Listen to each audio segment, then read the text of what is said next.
안녕하세요, 대기업 시청자 여러분. 자, 오늘은 대우건설 이 3분기 실적이 나와서 또 우리 3분기 실적이 어떻게 되는지 리뷰를 함께 해보도록 하겠습니다.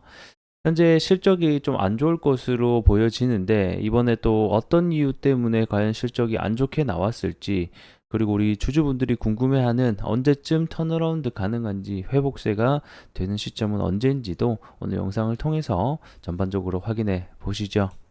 자, 이번 3분기 잠정 실적이 나왔습니다. 우선 매출액 먼저 보게 되면 2조 5천억으로 전분기 대비해서는 9.7% 감소를 했고요.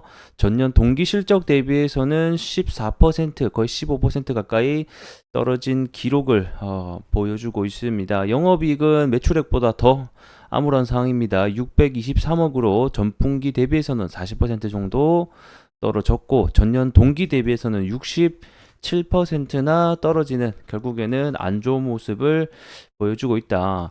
자, 그러면 도대체 뭐 때문에 이렇게 또다시 실적이 안 좋게 나왔느냐, 이렇게 이유를 먼저 보게 되면 결국에는 이 원가율 문제가 또다시 대두가 되고 있습니다.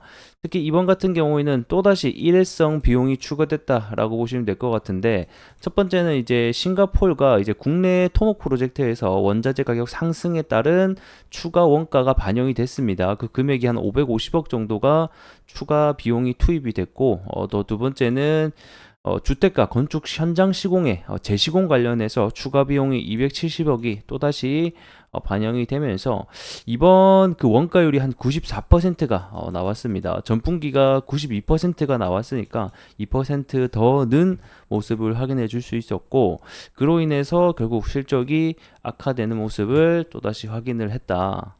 근데 현재 이렇게 안 좋은 게 사실 대우건설뿐만 아니라 건설사 거의 모두가 비슷하다라고 보시면 될 것 같습니다.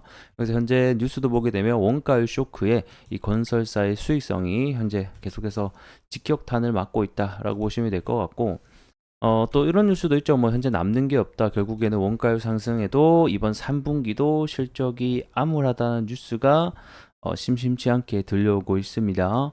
그래서 저는 올해 실적은 그냥 우리가 좀 마음을 놓자, 이미 내려놓자, 이렇게 좀 말씀드리고 싶어요. 23년도 일단 기준으로 봤을 때는 한 3천억 중후반대가 결국에는 마무리가 될 것 같죠, 영업이익이. 그러면 이제 요 수치만 보게 되면 작년 대비해서는 반토막 난 거고, 22년, 21년 대비해서도 거의 뭐 반토막 이상 떨어진다라는 걸 볼 수 있고, 자, 그러면 이제 우리가 궁금한 것은 그럼 도대체 언제쯤 회복세가 일어날 건데, 이제 요게 또 중요한 거잖아요.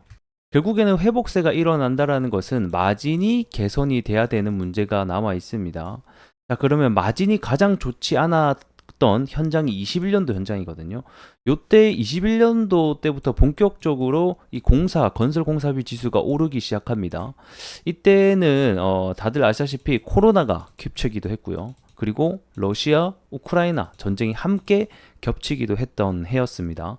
코로나가 터지면서 결국에는 유동성, 그러니까 시중에 돈을 많이 풀게 되니까 인플레이션이 크게 유발되면서 건설 장비나 자재가 엄청나게 많이 상승을 했었고, 러시아 우크라이나 전쟁으로 인한 수급 문제 때문에 또다시 함께 겹치게 되면서 이때 거의 뭐 한 2년 만에 한 30% 넘게 뛰어오르는 이런 부분들이 있었다. 그래서 가장 지금 악성 물량이 남아있는 21년도의 현장이 현재 우리 대우건설 도급 잔액 기준으로 한 7%가 여전히 남아있는 상황이고, 그 다음 해인 22년도가 아직 34%가 남아 있습니다. 그래서 이 악성 물량을 결국에는 다 털어내야지만 주가가, 그리고 우리 실적이 회복될 수 있는 거라서, 그 시기가 도대체 언제인가를 놓고 보게 되면 그래도 최소한 25년도 하반기가 지나서 26년도 쯤부터는 저는 회복기가 들어선다고 보고 있거든요. 그래서 현재 여기 예상 실적도 찍히는 거 보게 되면 25년도부터 조금씩 점차 회복하는 모습을 보여줄 수가 있고,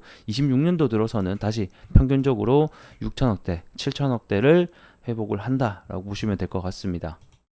자, 그럼 이제 차트로 들어가서 보게 되면 결국에는 지금 또 주가가 꾸준히 내리고 있는 이유도 실적의 영향이다라고 보시면 될 것 같고, 그러면 이제 올해 4분기 역시 사실 기대할 만한 상황은 아니다. 좀 비슷하게 나올 것 같습니다.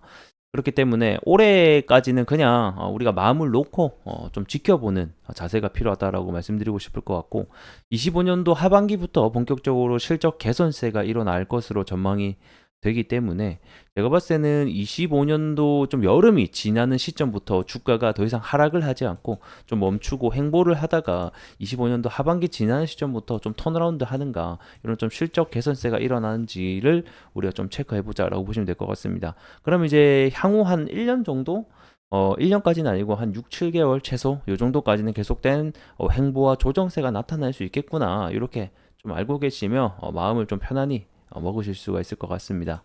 뭐 그렇다라고 해서 뭐 부정적인 요소만 있냐, 그렇진 않습니다. 우리 또 대우건설의 해외 수주 파이프라인을 또 많이 보유를 하고 있죠. 그래서 우리가 또 기대하고 있는 게 뭐 이런 리비아 이런 또 건이라든지 이라크 뭐 재건 시공 뭐 이런 것들이 또 남아 있고, 무엇보다 또 원전 체코 원전이 올해 내년이죠. 내년 3월에 최종 계약이 또 남아 있기 때문에 최근에 이 체코 원전 수주 계약으로 인해서 주가가 크게 뛰었기 때문에 다시 한번 더 내년 3월까지 모멘텀을 받는지, 이런 요소도 우리가 중요하게 체크해 보면 좋을 사항이 될 것 같네요. 자, 오늘 영상은 여기서 마무리해 보도록 하겠고요. 전 또 다음 시간에 더 나은 내용으로 여러분들께 인사드릴 수 있도록 하겠습니다. 좋아요 한 번씩 부탁드릴게요. 고맙습니다.